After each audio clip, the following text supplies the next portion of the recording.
Vamos a seguir con los siguientes tres ponentes que nos harán una exposición sobre diferentes tecnologías contando casos reales de implantación. Vamos a empezar con Javier Carbonell Espín, que es consejero delegado de Quart Enterprise S.A. Nos hablará sobre el uso de humedales flotantes para depuración de aguas en pequeñas aglomeraciones. Javier, cuando quieras. Buenas tardes ya. En primer lugar, agradecer la amable invitación de Promedio para exponer nuestras empresas y tecnologías y a todos ustedes por su asistencia. Espero que después de nuestra presentación se lleven una idea más real de lo que es un humedal flotante. Es una tecnología que entra dentro de las extensivas, aunque lleva funcionando mucho tiempo. Entra en último momento, no están en muchos manuales, pero es una tecnología que lleva funcionando y que con lo que ha evolucionado en los últimos años en investigación y desarrollo, podemos decir que es una tecnología que puede entrar en el mercado a formar parte de la solución de los pequeños problemas, de las pequeñas aglomeraciones y de los pequeños municipios.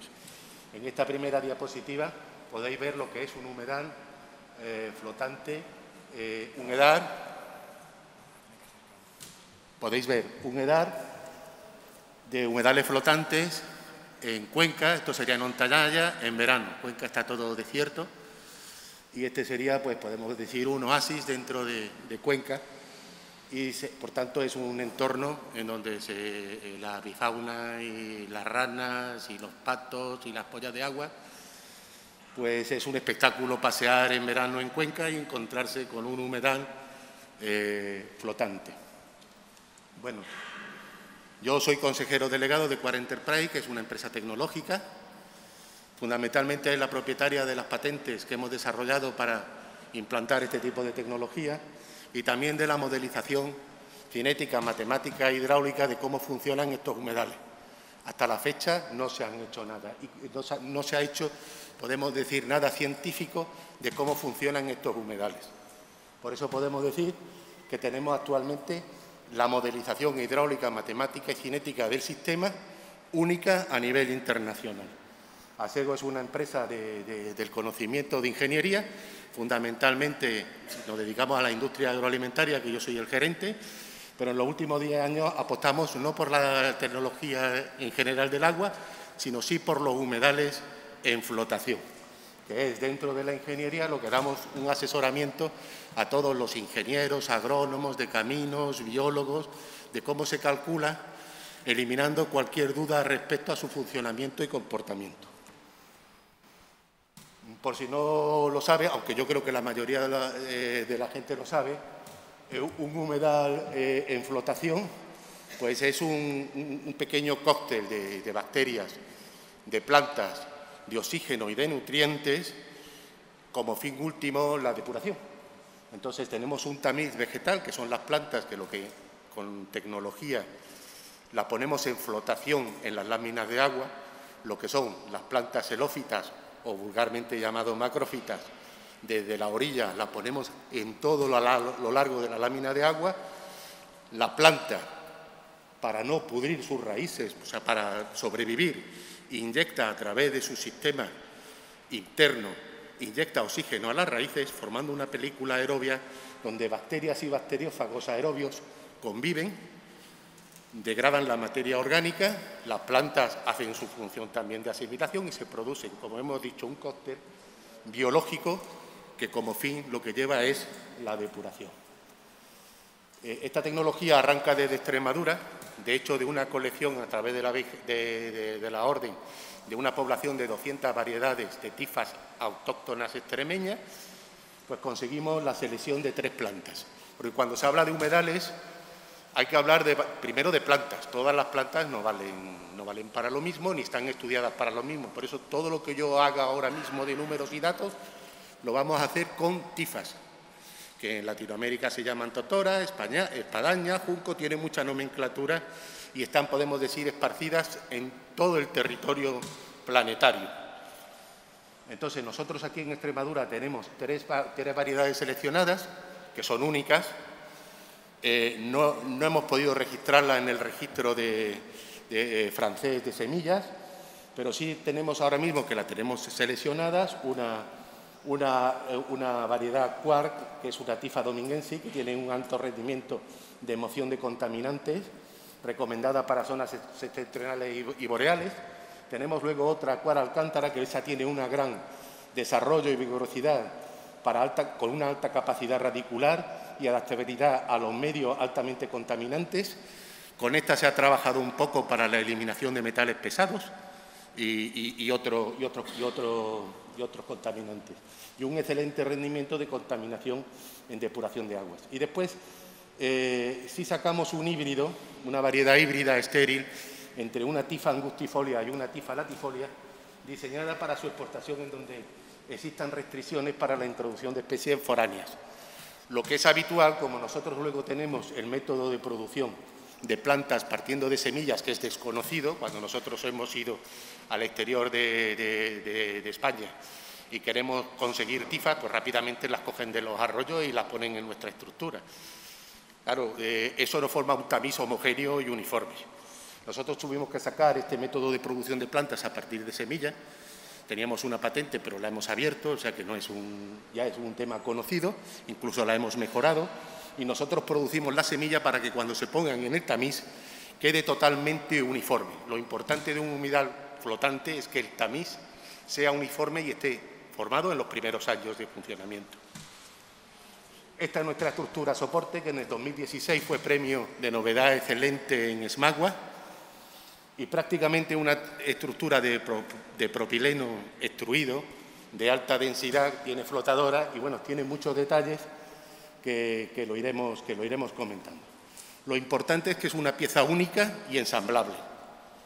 El ensamblable es a través de unas bisagras que son flexibles, por tanto permite el oleaje y la flexibilidad, que es importante a la hora del crecimiento de la planta. Cuando crece la planta tiene una densidad menor que 1 y tiene que crecer erguida para que se forme el tamiz y se una todo el sistema rizomático de la planta.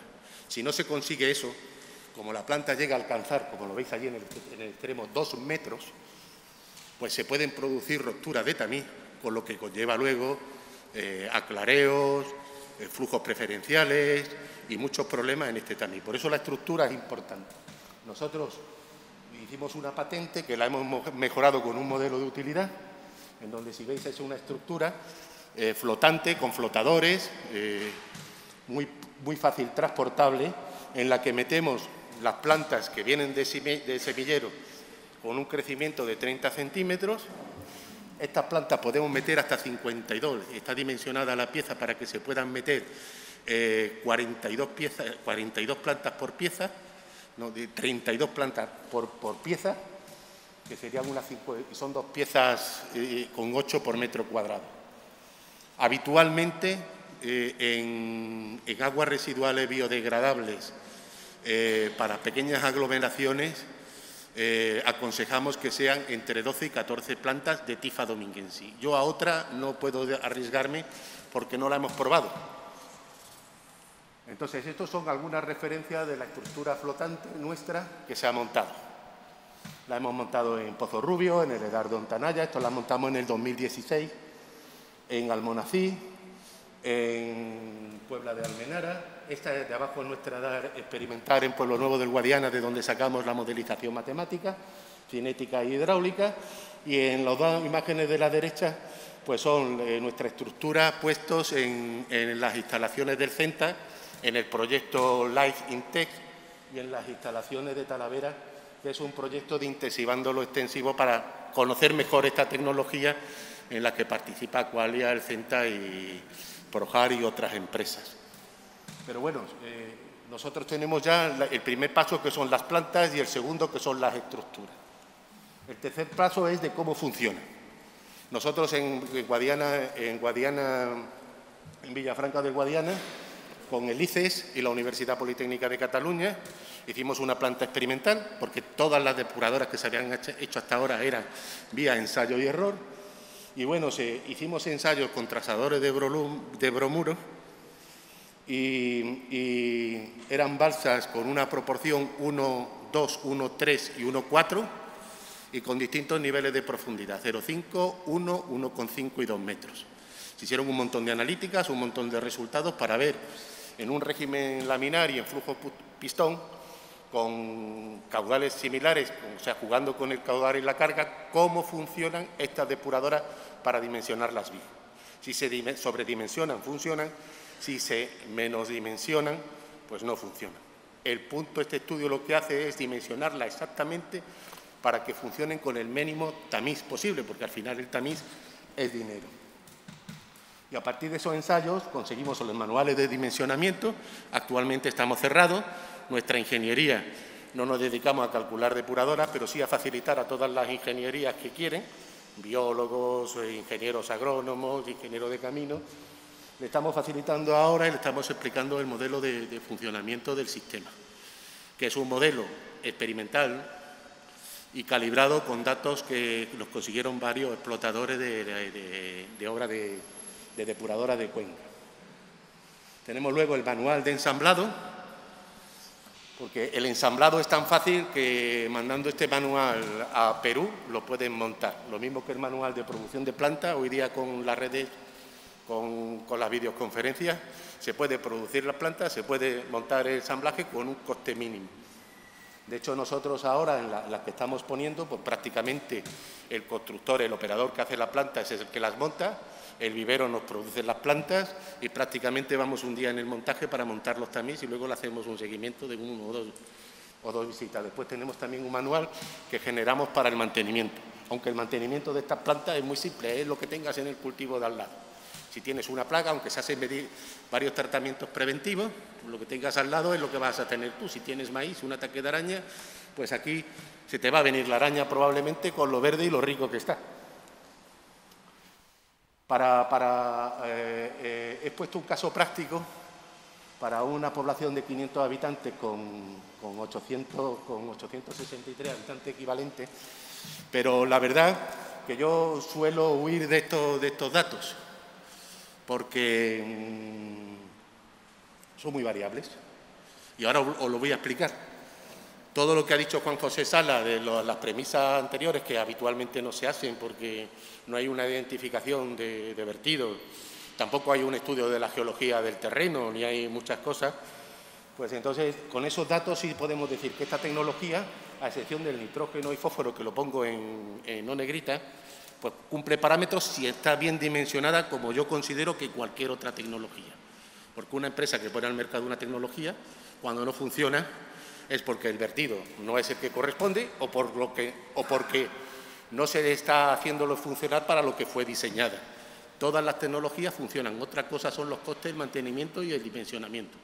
Hoy sabemos, yo como ingeniero, que los proyectos se hacen corriendo, que muchos se copian y se pegan porque hay que cumplir unos plazos y que se estudia lo que se estudia. Y además los honorarios son los que son.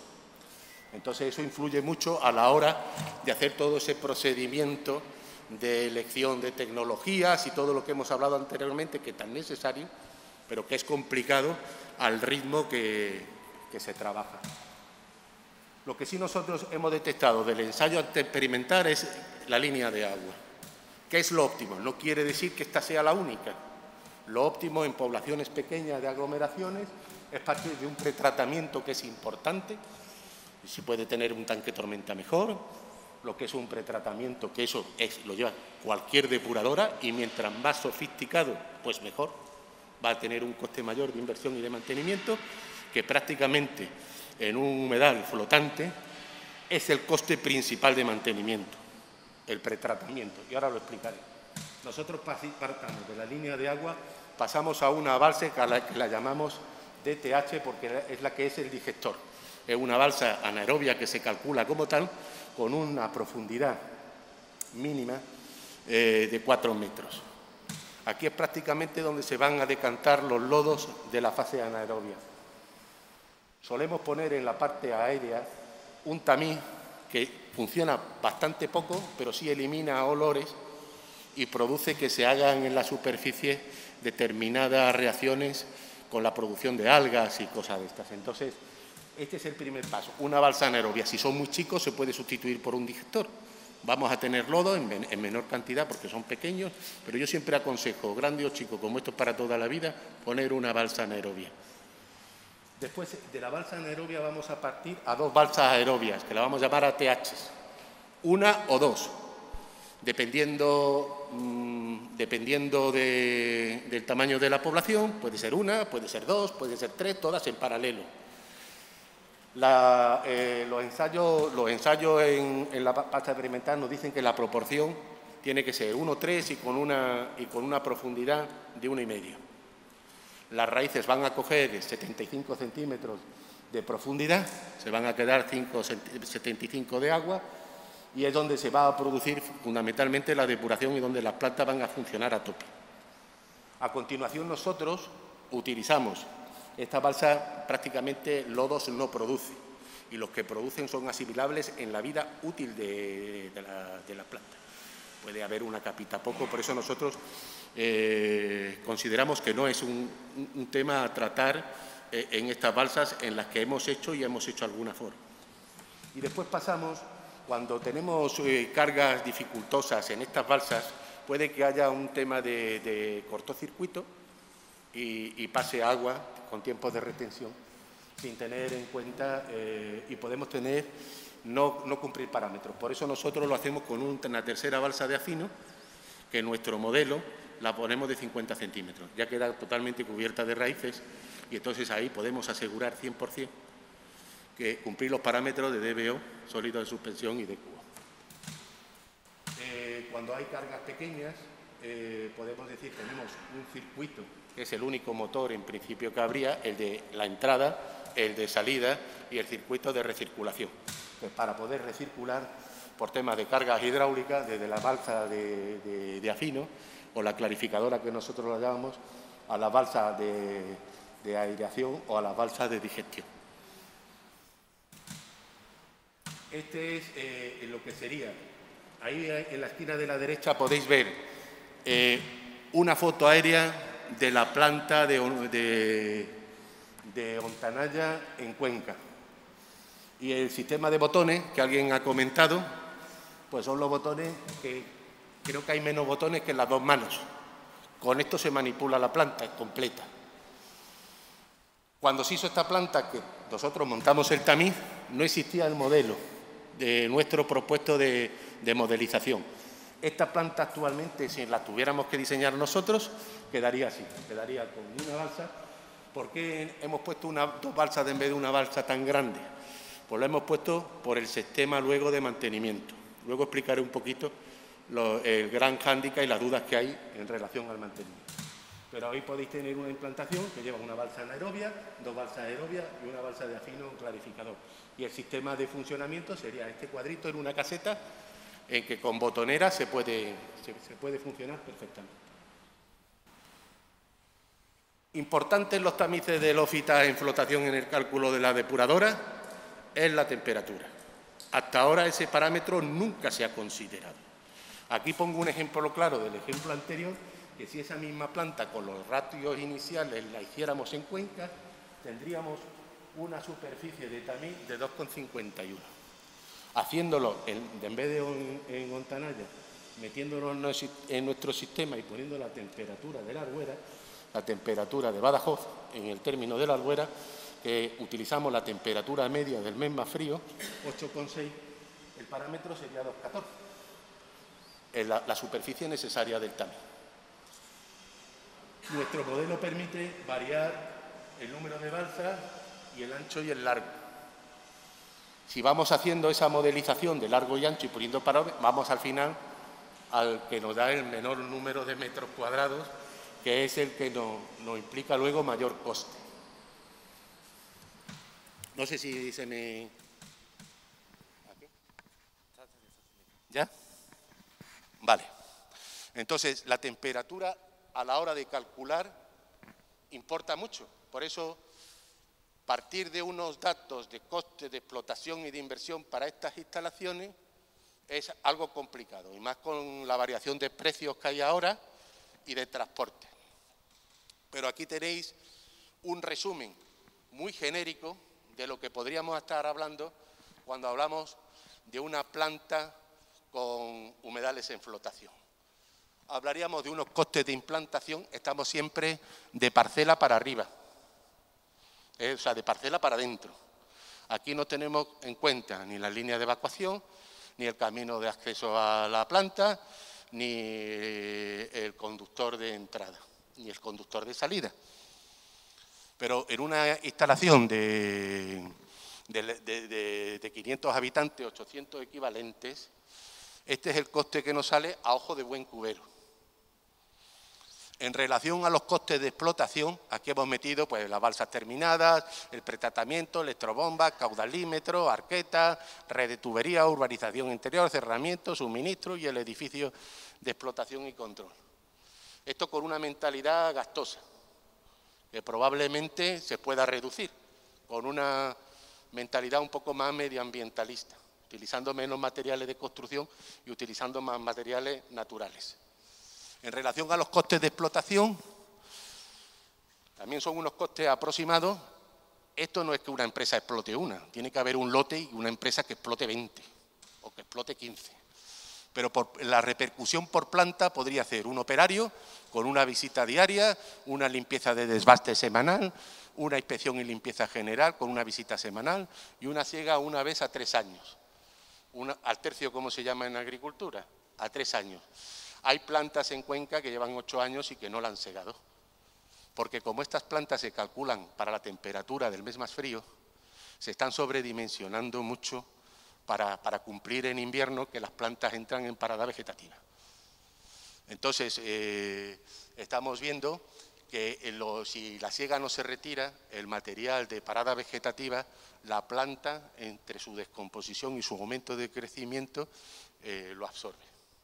Estos son los ensayos, porque todo esto es experimental, no hay mucha investigación, a excepción de la locura que hicimos nosotros con esa planta demostrativa que nos gastamos cerca de los 500.000 euros y el ICES puso 250. Tenemos luego la gestión externa, que es la gestión de los residuos de siega, sí se hace, que se podía quitar, el tratamiento de fitosanitario, ese es fundamental como medida preventiva, lo que es el control analítico y después el consumo eléctrico. Aquí es un tema que ese dato era que tenía antiguo, no sé si ahora habrá subido cómo está la electricidad y no sabemos si vamos a cómo hacemos. Lo que sí os digo que este tipo de instalaciones lleva un consumo de un 80% menos de energía eléctrica que una convencional, que una que no sea con humedales. Eso que conlleva no solo el ahorro, sino que va a poder ser más sostenible el mantenerla como isla energética. Ahora mismo se podría hacer con un grupo electrógeno, como ha dicho el compañero, o se podría hacer con baterías que cargan y tener baterías suficientes, con cargadores de baterías que se puedan cargar dentro del municipio y tener doble batería y cargarlas con fotovoltaica, o en zonas del norte con una mini hidráulica, o si está cerca del río con una mini hídrica. Buscar el mix eficiente de energética y como tienen un consumo de un 80% menos, 70, 80, dependiendo también de la orografía del terreno, pues yo creo que es más fácil de diseñar y soportar como isla energética en pequeños municipios. Al final, el coste de explotación, estamos hablando de unos 12.000 euros, lo que sería esta planta. Estos son datos que se tienen que coger muy a vuela pluma, no se puede. Estos son el resumen de los metros cuadrados que salen de superficie de tratamiento. La remoción, bueno, ahí no, se me han ido los números, pero bueno, la inversión estamos hablando de los ratios de inversión también. Eso sí, podemos facilitar todos los datos que tenemos y más desglosados. Dos temas que se han hablado aquí, el nitrógeno y el fósforo. ¿Vale? Nosotros sabemos ya que en plantas que se han hecho en Cuenca se están haciendo ensayos intensivando con tecnología extensiva.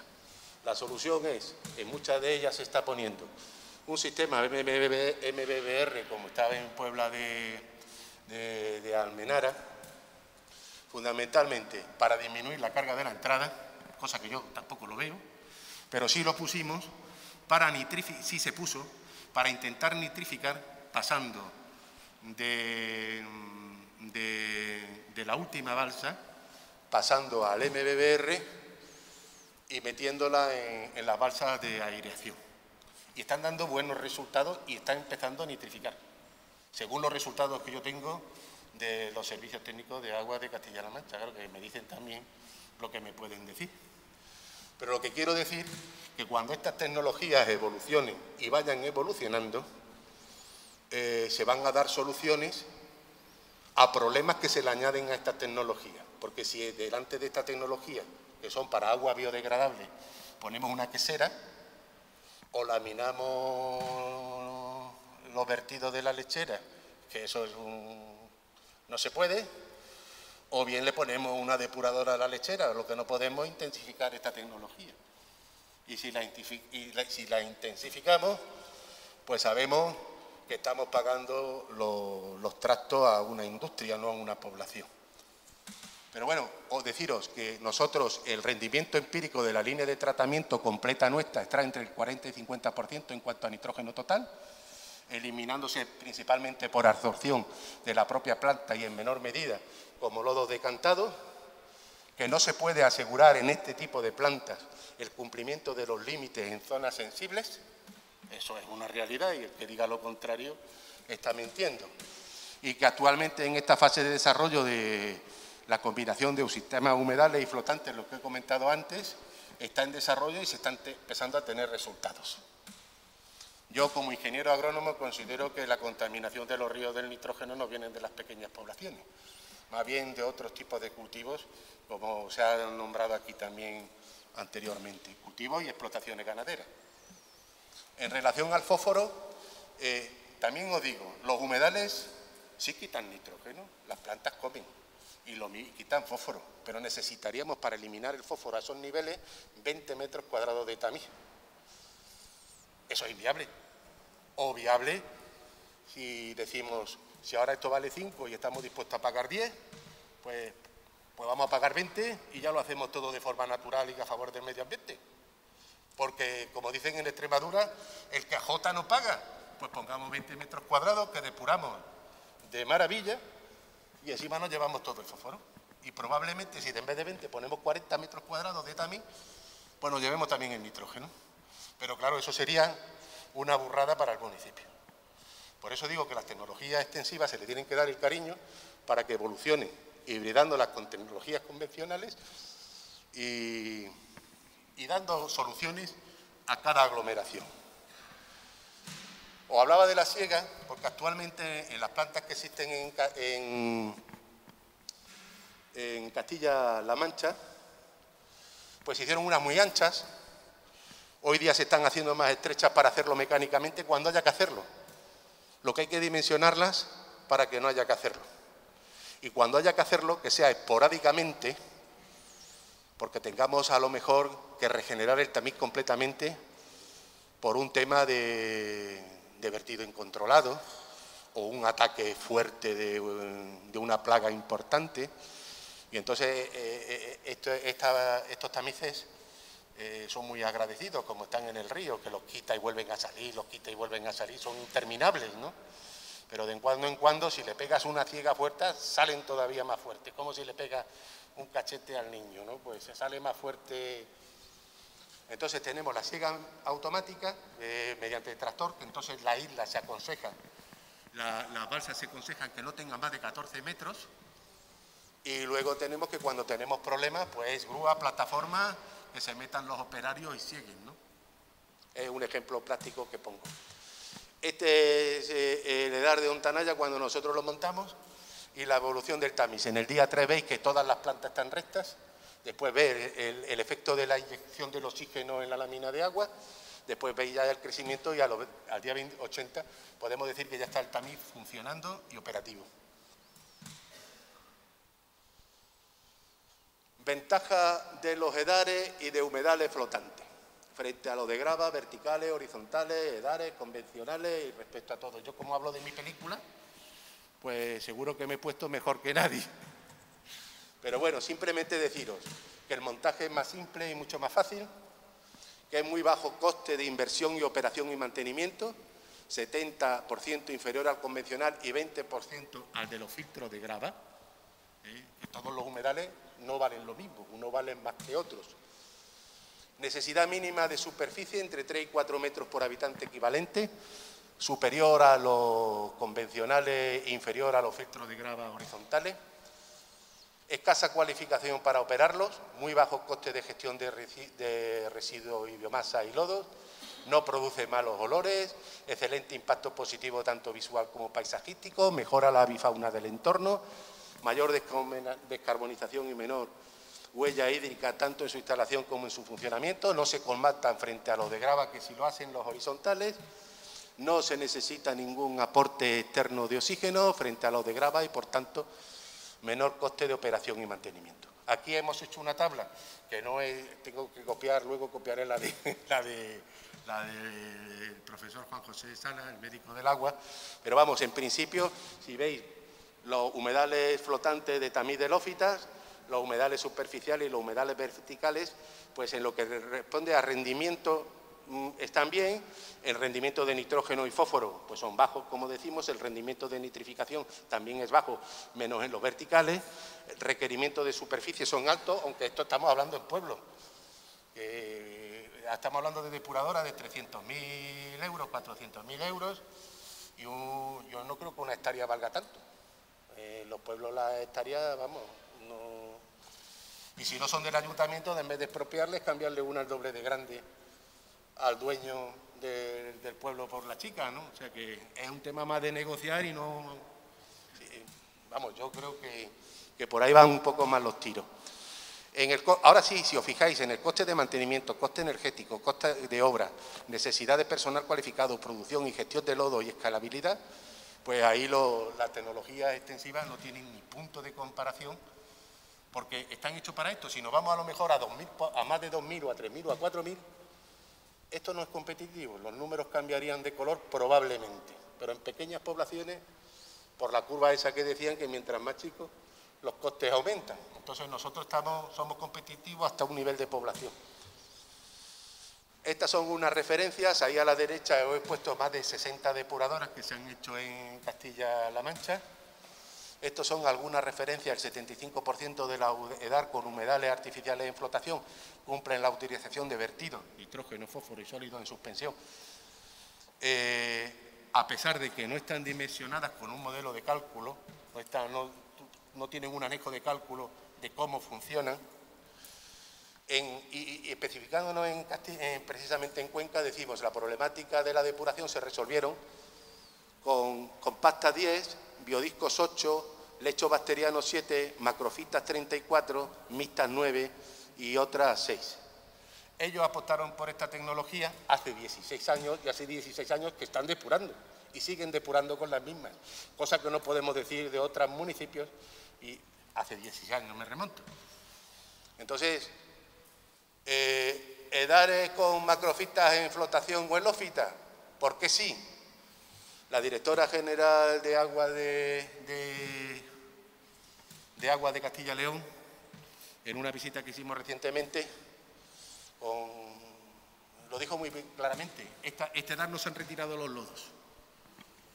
Y ahí tenemos EDAR que en 16 años no se han recogido los lodos, porque están en la balsa anaerobia, que vimos antes, y estarán ya sedimentándose, habrá que hacer una extracción y probablemente la gran parte se han mineralizado ya, que simplemente con secarlo se pueda utilizar por compost. Y un ahorro de consumo eléctrico del 80%, que con la que está cayendo a nivel de electricidad, vamos a ver que es verde y en botella, ¿no? O rojo y en botella, como se diga. ¿Por qué no? El gran desconocimiento de los prescriptores. Actualmente esta tecnología, los únicos que lo podían prescribir, no los prescriben, que son los de Castilla y León, los de Castilla-La Mancha. Y la verdad que los ingenieros, como no sabemos calcularla, o era un ensayo en error, nos juntamos con los operadores y los mantenedores, que no quieren asumir ningún riesgo, pues se junta el hambre con la gana de comer y es una tecnología que se ha quedado aparcada tanto en el mundo de la administración como en el mundo del conocimiento como en el mundo de la investigación. Ahora parece ser que está volviendo el río a su cauce, como se diga. Estos son, cuando enseña el modelo de agua, luego cada caso tiene su modelo. Entonces, teniendo unos caudales de entrada y una salida, se modelizan También viendo la superficie de terreno que hay, todos estos modelos que hay aquí a la izquierda funcionan. Os voy a explicar brevemente un caso práctico que es el de la India. El de la India, nosotros nos fuimos a montar un EDAR y con 1 metro cuadrado de tamiz por habitante, porque son aguas muy biodegradables, resolvimos el problema. Bueno, nuestro servicio, que lo he explicado anteriormente, y simplemente muchísimas gracias.